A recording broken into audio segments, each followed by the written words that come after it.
friends. So today I'm here to do the birthday book tag. If you're watching this the day it goes up, May 7th at 11:11 a.m., I will officially be 30 years old. 30. Oh my goodness.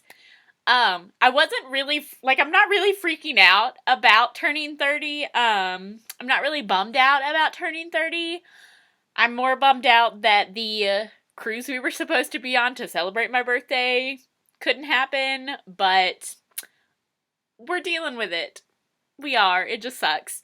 So I thought I would do the birthday book tag. I forgot to get the creator's name, but I will leave it linked down below along with their video. So let's go ahead and get started.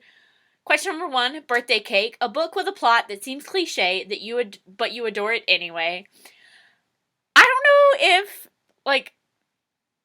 don't know if the plot itself seems cliche on this, but I'm gonna go with His Royal Highness by R.S. Gray. This was a book. I don't know if she had the idea first and then went to Disney World, or she went to Disney World and then came up with the idea, but it's essentially like a Disney World park, and I think it's like the grandson of the owner falling in love with one of the workers that's worked there for a long time. But I am a huge Disney fanatic. I am a huge Disney World fanatic, and I absolutely adored this book. I loved all the little glimpses and kind of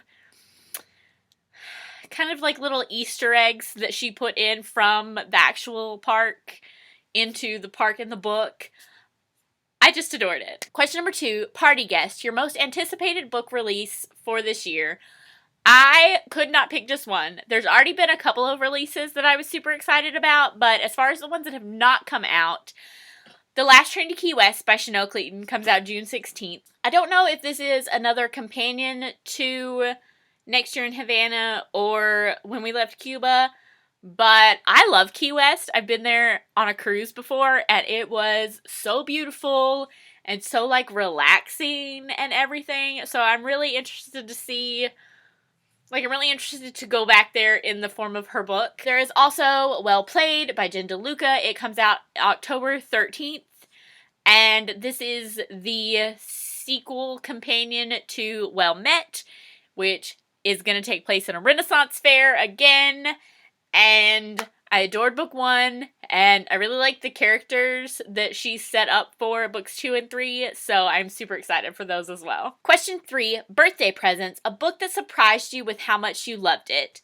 And for that, I'm going to go with Discretion by Karina Halley. I picked this up on a whim at her table at Book Bonanza 2019, and I didn't know much about it. I knew I had seen a couple of people maybe haul it or say that they had read it on BookTube. I don't remember for sure. I just knew that I recognized this cover and I wanted to see what it was all about. Book 1 is so good. It sets up a mystery that continues throughout books 1, 2, and 3, but books 2 and 3 are different couples. But I really liked this couple. I wish they had been in a little bit more of books 2 and 3 and not just kind of at the end of this one said, this is not our problem anymore. Who cares about the thing that happened that was the mystery? But yes, I really adored Discretion, book 1. Question number 4, Happy Birthday Song, a book that certainly deserved all the hype it got. And I probably would not have picked this up when I did had I not been watching BookTube. This was before I started making videos.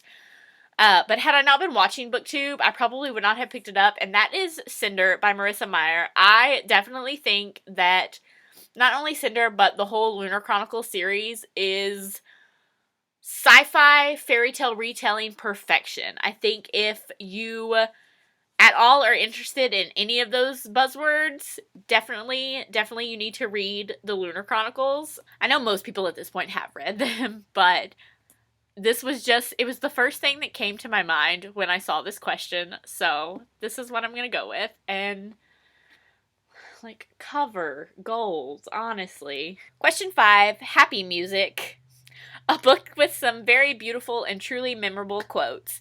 So I actually had to kind of think about this a bit. I don't really remember specific quotes from books. I think because I go through so many books at one time, I kind of just remember like either overall plots or like certain scenes, but I could not think of like one quote, like a quote by itself that I could think of. And then like, does anybody, like, I forget that I have tattoos. They're on my wrists. I forget that I have them. But I have a Sarah Dessen tattoo. It says Just Listen. That was my favorite book in high school. And I knew when I got my first tattoo, I wanted it to actually be the whole don't think or judge, just listen quote.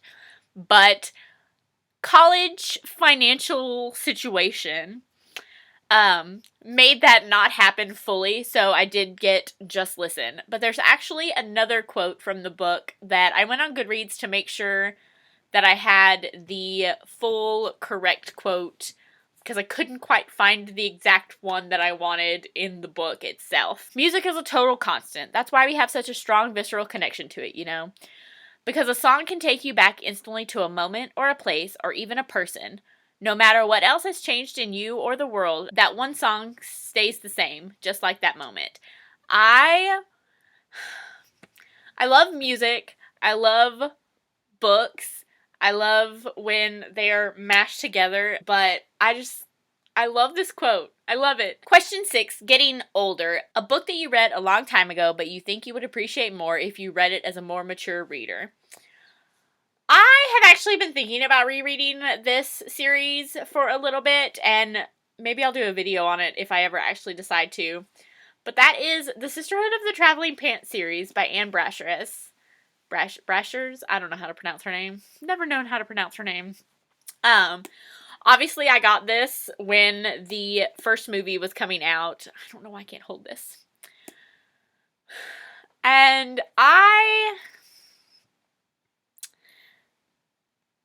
if you've lived under a rock since the early 2000s, what year did this come out, actually?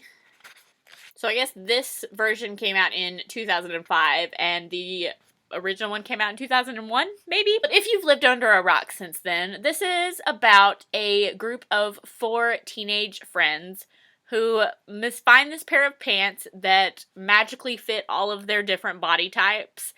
And each book is one of the summers where they they send the pair of jeans to each other throughout the summer to kind of keep them all connected while they're away from each other.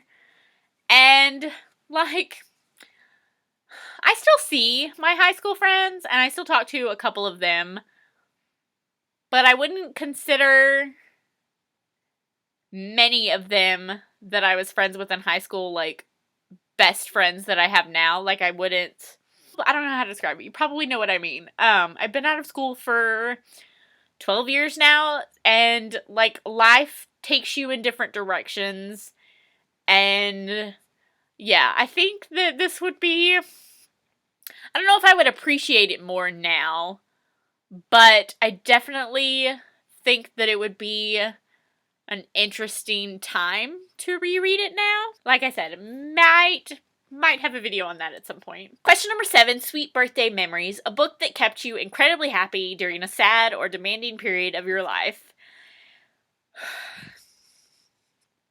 So the first thing that came to mind was 2017, when my grandfather passed away. And I knew exactly what I was reading during that whole summer. I'm sorry, I was reading the Abby Glines Seabreeze series. This is a new adult series about, I think there are a couple of books that repeat, but each book is about a different friend in this friend group and falling in love, and yeah, it was the escape I needed that summer, when my grandfather got sick and everything. So yeah. So that was my version of the birthday book tag. If you've ever done this video, let me know down below, and I would love to check it out. Thank you guys so much for watching, and I'll see you next time. Bye!